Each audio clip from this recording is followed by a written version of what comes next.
kalender lah. Dan seterusnya ialah imej dan nilai syarikat tu sendiri. Imej syarikat yang ditunjukkan dan nilai-nilai syarikat lah. Kadang orang nak beli produk ni sebab apa? Imej dan syarikat. Juga business card. Business card ni jarang dah orang bagi kan. Tapi masih lagi orang bagi apabila orang hantar email, hantar surat. Contohnya orang hantar reply surat kepada badan-badan yang kalau berada di dunia training. Apabila kita hantar surat, kita akan sertakan juga business card supaya orang itu simpan lah. Tapi bahasanya orang sekarang dia tak simpan, dia setengah simpan dalam handphone menggunakan konsep yang di sistem-sistemnya. Ada seperti benda tu pun masih lagi berjalan, walaupun tidaklah orang kata tradisinya begitu, walaupun tidaklah secara benda yang viral ataupun benda yang menjadi satu trendy, tidak, tapi masih lagi diamalkan.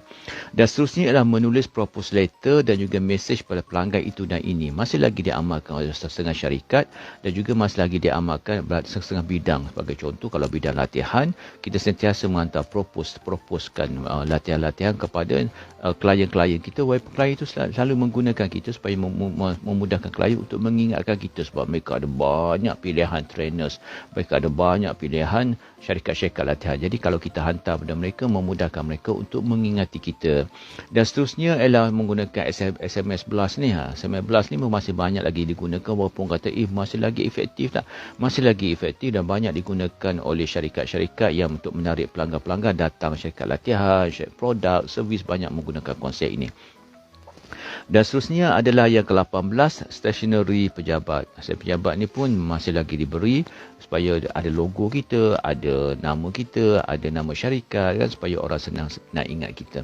Yang seterusnya adalah mesej di dunia pejabat, di laluan pejabat. Ini untuk orang, konsep yang dikatakan marketing secara indirectly, supaya orang dia masuk ke dalam pemikiran orang yang lalu lalang itu tentang kewujudan syarikat kita, logo kita, produk kita.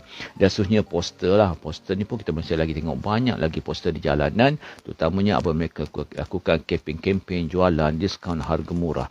Okey, yang ke-21, pintu ke pintu, masih lagi diamalkan oleh setengah syarikat untuk orang datang pintu ke pintu ini, di rumah ke rumah, walaupun kadang sekarang orang takut dengan scammer sebagainya kan, tapi masih lagi diamalkan oleh setengah syarikat. Setengah tu dia letakkan yang keduanya dia letakkan di setiap pintu lah. Setiap pintu yang akan letakkan produk dia. Kalau perasan, kalau kita pergi setengah hotel tu, benda tu masih lagi wujud di situ. Ini antara 22 mini media lah. Media ni maksudnya maxi media yang besar. Ini yang kecil sikit yang diamalkan. Tapi semuanya masih lagi memerlukan modal yang sedikit besar. Dan seterusnya ialah zaman-zaman sekarang ni kita pergi yang ketiga. Yang ketiganya apa? Ialah mini media. Apa itu mini media? E-media. Apa itu e-media? Yang kedua tadi mini media. Yang ketiganya e-media. Apa itu e-media? Ia berkaitan dengan E lah. E ni elektronik lah.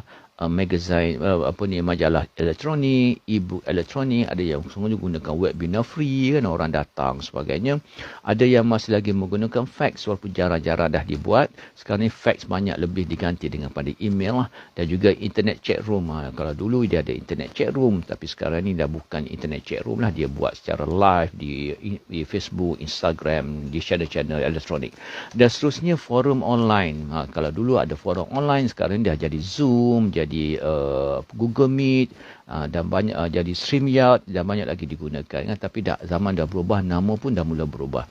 Dan seterusnya lah internet bulletin board ni. Internet bulletin board ni kalau kita tengok di website tu, dia ada bulletin tepi-tepi tu. Sama ada dia iklan ataupun dia bulletin, maklumat yang diberikan, itu pun dia boleh digunakan juga supaya orang ingat tentang kita. Terutamanya kalau bila orang dah masuk ke website kita ataupun orang masuk ke majalah elektronik yang memang terkenal dibaca oleh ribuan orang, kita boleh masuk di situ. Setengahnya menggunakan konsep yang ke-6, itu sign up form ataupun borang-borang untuk mereka sign up lah. Dan biasanya kalau setengah syarikat, apabila kita nak masuk pada seminar, kita nak berkenalan dengan produk dia, kita nak berkenalan dengan servis dia, biasa dia akan satu top up, dia akan pop upkan benda tu keluar. Kita kena masukkan email, kena masukkan nama kita, barulah kita boleh mendapatkan free yang dia offer di dalamnya. Itu pun konsep sign up form yang digunakan untuk mengambil data-data database pelanggan, mengambil emailnya, mengambil dia punya nombor telefon untuk kita SMS. Kita nak blastkan SMS, kita nak hantar email, dan kita nak berhubung dengannya setiap hari melalui konsep-konsep email yang berantai ni. Itu pun konsep yang masih lagi diamalkan. Yang ketujuh adalah personalized email. Personalized email ni biasanya untuk pelanggan-pelanggan yang dah lama dengan kita sentiasa menghantar email secara personal supaya mereka